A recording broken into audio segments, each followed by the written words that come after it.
Hello, this is Forrest Shattuck of Golden Wood Bows. This is part 2 of a series, Crafting Optimal 6, which is a Osage orange semi-recurve billet bow.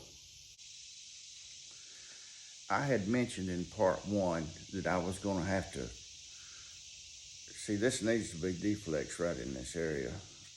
But in order to do that, I'm going to have to bring this down in here some so it'll bend easier. This section, this little piece right here represents that this handle is, right now, the handle section is 4.5 inches. This is 4 inches is the handle, but I'm leaving a 1/2 inch because I may make, well, I may need it, okay. What I've done, I've taken my rasp and I've worked it down this way, and I've worked it down that way on the other side, and you can see that I'm beveled up this way, and I've started to cap it off. So I'm gonna continue with this process until I get this area down in here flattened out some. And then we'll talk about how we're gonna put that, we're gonna take the reflex out of that area. Tips, returns, and handles are normally the last thing I do on a bow. But since I've got to pull this deflex maneuver right in here, I went ahead and brought my handle down to 1 1/8 inch. I'm probably gonna bring it down to 1 inch. But you can see what I've done here. Well, this is the plan. I've got the back of the bow here.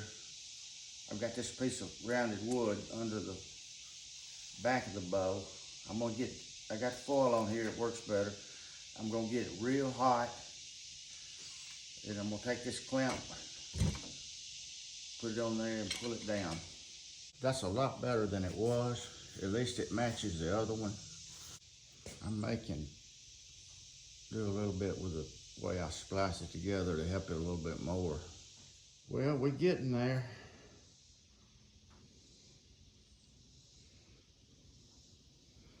Still got a little more reflex on that end, but that will be easy to fix. I'm not off too far with my center line.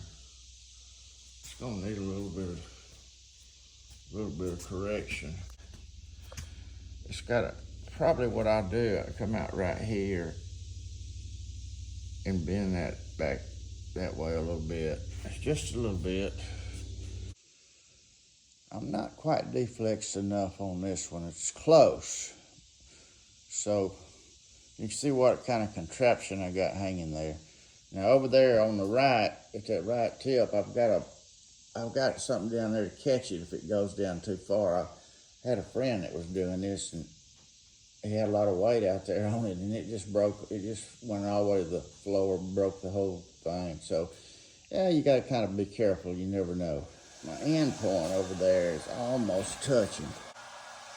I think it lays on down, just sitting there. Usually they keep on going a little ways after you stop. I got about 25 pounds pulling on it. I've got sandbags in there. They're 2.5 pounds a piece.